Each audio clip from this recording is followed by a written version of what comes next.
ফল মিষ্টিও নয়, বরং প্রসাদ হিসাবে এই মন্দির আপনার হাতে তুলে দেবে একটি করে বই। তেমনটাই রীতি রয়েছে কেরলের এই মাজুভাঞ্চেরি গ্রামের এই মন্দিরে। বিদ্যার দেবী সরস্বতী, কিন্তু এদেশেই রয়েছে এমন এক দেবতার মন্দির যেখানে প্রসাদ হিসাবে বিতরণ করা হয় জ্ঞান। শুধু দেবতা বললে অবশ্য কম বলা হয়, তিনি ত্রিদেবের সেরা, দেবাদিদেব মহাদেব। না, এই মন্দিরে লাড্ডু বা ভোগ পাবেন ভাবলে হতাশ হবেন ভক্তেরা। এমনকি ফল মিষ্টিও নয়, বরং প্রসাদ হিসাবে এই মন্দির আপনার হাতে তুলে দেবে একটি করে বই। তেমনটাই রীতি কেরলের এই মন্দিরে। ত্রিশূর জেলার এই শিব মন্দিরে শুধু প্রসাদই নয়, ভক্তের দেবতার উদ্দেশ্যে যে নৈবেদ্য নিয়ে আসেন সেখানেও খাবার জিনিসের কুটোটিও নেই, কারণ এই মন্দিরের দেবতারা তুষ্ট হন শুধুমাত্র জ্ঞানে। তাই লেখার বা পড়ার জিনিসের সঙ্গে সম্পর্কযুক্ত জিনিসপত্রই এই মন্দিরের পুজোর ভেট হিসাবে চড়াতে পারেন আপনি। তেমন রীতি চলে আসছে বছরের পর বছর ধরে। ভক্তেরা কেউ পান পাঠ্য বই, তো কেউ পেয়ে যান লেখার সামগ্রী। কারো কারো হাতে আসে আবার জ্ঞান সমৃদ্ধ সিডি এবং ডিভিডি। হ্যাঁ, ওটাই প্রসাদ। পৃথিবীর সমস্ত মন্দিরে যখন ফুল মিষ্টিতে দেবতা নৈবেদ্য সাজানো থালা নিবেদনের রীতি, এই মন্দিরে দাঁড়িয়ে থাকে যেন একেবারে বিপরীত মেরুতে। ভারতবর্ষের বহু জায়গাতেই আজও ধর্মের নামে জেগে থাকে অন্ধবিশ্বাস। বিশ্বাসের নামে বড় হয়ে ওঠে সাম্প্রদায়িক একছত্রবাদ।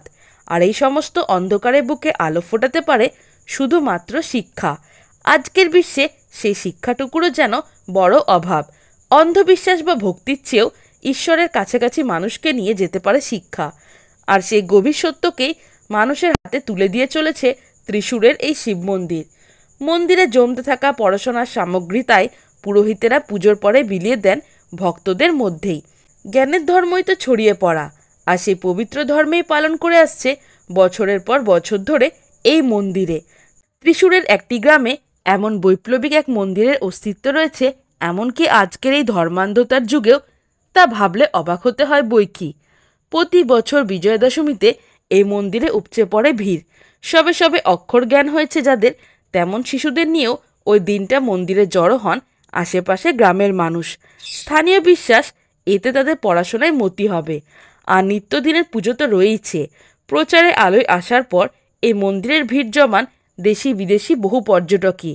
ন্যাশনাল হেরিটেজ সেন্টার ক্যাম্পাসের মধ্যেই রয়েছে এই মন্দিরটি, যার রক্ষণাবেক্ষণের ভার রয়েছে ইন্ডিয়ান ইনস্টিটিউট অফ সায়েন্টিফিক হেরিটেজের ওপর। তারা বিশ্বাস করে সমাজের বদল এবং অন্ধবিশ্বাস নির্মূল তখনই হবে যখন জ্ঞানের আলো আর বিজ্ঞান চেতনা প্রসারিত হবে। আর তেমনই এক প্রগতিশীল ভাবনা থেকেই সমস্ত ভক্তের হাতে বই তুলে দিচ্ছে এই মন্দির, তাও আবার প্রসাদ হিসাবে।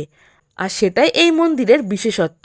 মন্দিরের দেয়ালেও খোদাই করা রয়েছে শিক্ষা জগতের বহু বিখ্যাত মানুষের। সেই তালিকায় রয়েছেন আচার্য জগদীশচন্দ্র বসু, সিভি রমন, এপিজে আব্দুল কালাম, গণিতবিদ শ্রীনিবাস রামানুজ সহ আরও অনেকেই। কিভাবে যাবেন? হাওড়া থেকে ত্রিশূর 1.5 দিনের যাত্রাপথ। স্টেশন থেকে মন্দির 9 কিলোমিটার। কাছের বিমানবন্দর কোচিন। হ্যালো ফ্রেন্ডস, আমি জয়িতা। আপনারা দেখছেন বুক অফ নলেজ চ্যানেল। আপনি কি খাদ্যরসিক বা ভ্রমণ প্রেমী? তাহলে নিচে দেওয়া ডেসক্রিপশন বক্সের লিঙ্কে ক্লিক করুন। আর রহস্য, এডুকেশন, অ্যাডভেঞ্চার রিলেটেড ভিডিও পেতে আমার চ্যানেলটিকে সাবস্ক্রাইব করুন। ভালো লাগলে অবশ্যই লাইক, কমেন্ট আর বন্ধুদের সাথে শেয়ার করুন।